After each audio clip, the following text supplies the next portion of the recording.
سامعین کرام، السلام علیکم ورحمۃ اللہ وبرکاتہ۔ آسانی کے ساتھ قرآن پڑھنے کے سلسلے میں ہماری گفتگو جاری تھی اور سلسلہ گفتگو یہاں تک پہنچا تھا کہ ہمیں قرآن پڑھتے وقت جو ہماری غلطیاں ہوتی ہیں پہلے ہم ان کی طرف توجہ کرنا چاہ رہے ہیں تاکہ ان کو صحیح کیا جا سکے، کیونکہ جب تک ہمیں اپنی غلطیاں پتہ نہیں ہوں گی ہمارے لیے صحیح کرنا بھی مشکل ہوتا ہے۔ تو عام طور پہ جو ہم غلطیاں کرتے ہیں اس میں پہلی غلطی ہم نے آپ کے سامنے پیش کی تھی کھینچنے کی مقدار، کہ ہم کھینچنے کی جو مقدار زیر زبر پیش کی ہوتی ہے یا حروف مد کی ہوتی ہے یا مد کی ہوتی ہے، عام طور پر اس میں تناسب کا خیال نہیں رکھ پاتے، جس کی وجہ سے غلطیاں ہوتی ہیں، وضاحت ہو چکی ہے۔ دوسری چیز ہم نے بیان کی تھی کہ الفاظ عربی زبان میں کچھ بھاری ہیں، کچھ باریک ہیں، اور کچھ الفاظ ایسے ہیں جو بعض مقامات پر بھاری پڑھے جاتے ہیں، بعض مقامات پر باریک پڑھے جاتے ہیں، اور ان کے موارد الگ الگ ہیں۔ اردو زبان میں یہ نظام موجود نہیں ہے کہ الفاظ کو بھاری یا باریک کے ذریعے سے تبدیل کریں۔ عربی میں ہے، سین کو ہم بھاری پڑھ دیں تو لفظ صاد میں تبدیل ہو جاتا ہے، اسی طریقے سے اگر لفظ تے کو ہم بھاری پڑھ دیتے ہیں تو وہ توئے بن جاتا ہے، لفظ زال کو اگر ہم بھاری کر دیں تو وہ زوئے میں تبدیل ہو جاتا ہے، اور یہ غلطی الفاظ کی غلطی ہوتی ہے جس سے لفظ، تلفظ اور معنی بدل جاتے ہیں، اس لیے اس کا بھی ہمیں خیال رکھنا چاہیے۔ تیسری غلطی جس کی طرف ہم نے اشارہ کیا کہ ہم اپنی زبان کے لہجے کو دوسری زبان میں جو استعمال کرتے ہیں یہ غلطی شمار ہوتی ہے۔ اگر اسی زبان میں مختلف لہجے موجود ہیں اور ان لہجوں کو ہم اختیار کریں تو وہ غلطی شمار نہیں ہوتی ہے۔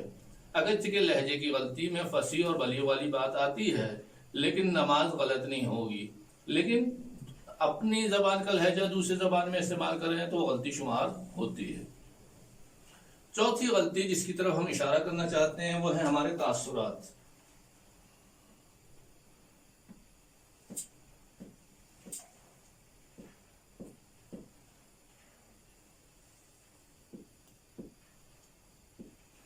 تاثرات کہ جب بھی ہم کسی لفظ کو پڑھ رہے ہوتے ہیں یا ادا کر رہے ہوتے ہیں اور اس زبان سے ہم آگاہ ہوتے ہیں تو اس کے کوئی نہ کوئی تاثرات ہوتے ہیں۔ مثال کے طور پر میں اردو میں ایک جملہ لکھ رہا ہوں،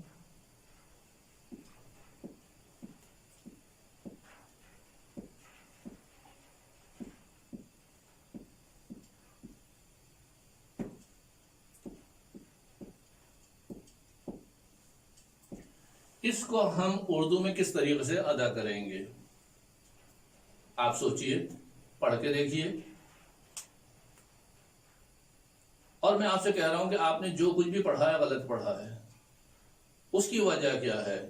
کہ دیکھیے یہ جملہ ہے، کیا آپ کو پڑھنا آتا ہے؟ یہ ہم نے اس کو اس طرح پڑھ دیا۔ اسی جملے کو ہم سوال کے لیے استعمال کرتے ہیں، جملہ سوالیہ بناتے ہیں اور سامنے والے سے پوچھ رہے ہوتے ہیں کہ کیا آپ کو پڑھنا آتا ہے؟ اسی جملے کو ہم ادا کر رہے ہوتے ہیں تعریف میں، کیا آپ کو پڑھنا آتا ہے؟ اور اسی جملے کو ہم توہین میں بھی استعمال کر رہے ہوتے ہیں، کیا آپ کو پڑھنا آتا ہے؟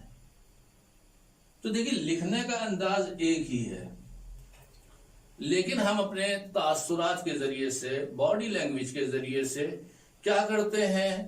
معنی اور مفہوم کو تبدیل کر دیتے ہیں۔ کبھی ہم اس سے استفادہ کر رہے ہوتے ہیں سوال کا، کبھی ہم استفادہ کر رہے ہوتے ہیں تعریف کا، کبھی ہم اس سے فائدہ اٹھا رہے ہوتے ہیں توہین کے لیے، اور اس سے معنی اور مفہوم بدل رہے ہوتے ہیں۔ یعنی یہ وہ چیزیں ہوتی ہیں جو معنی کو تبدیل کر رہی ہیں۔ اگر معنی تبدیل نہیں ہو رہے ہوتے تو کوئی مشکل نہیں تھی، لیکن معنی تبدیل ہو رہے ہیں، اس وجہ سے ہمیں خیال رکھنا ہے۔ اگر میں آپ کو سادہ سی مثال دوں، آپ کسی شادی کی محفل میں جاتے ہیں اور مبارکباد پیش کر رہے ہوتے ہیں تو آپ چاہیں یا نہ چاہیں آپ کے تاثرات خوشی والے ہوتے ہیں۔ آپ خدا نخواستہ کسی مرحوم کے تعزیت کے لیے جا رہے ہیں اور وہاں پر تعزیت پیش کر رہے ہوتے ہیں تو آپ کے پاس ایک جذبات، احساسات تعزیت والے ہوتے ہیں۔ آپ فضائل پڑھ رہے ہیں تو آپ کا ایک انداز ہوتا ہے، آپ مصائب پڑھ رہے ہیں تو آپ کا ایک انداز ہوتا ہے، آپ تعجب کر رہے ہیں تو ایک انداز ہوتا ہے، آپ لطیفہ بیان کر رہے ہیں تو آپ کا ایک انداز ہوتا ہے۔ یہ تاثرات الفاظ کے ساتھ ساتھ معنی کو بھی بدل دیتے ہیں۔ جب کہ ہم قرآن پڑھ رہے ہوتے ہیں تو ہمیں اندازہ نہیں ہوتا کہ ہم کیا پڑھ رہے ہیں، لیکن اہل زبان جب اس کو سن رہے ہوتے ہیں تو وہ محسوس کر لیتے ہیں کہ سامنے والا سمجھ نہیں رہا، یہ پڑھ رہا ہے۔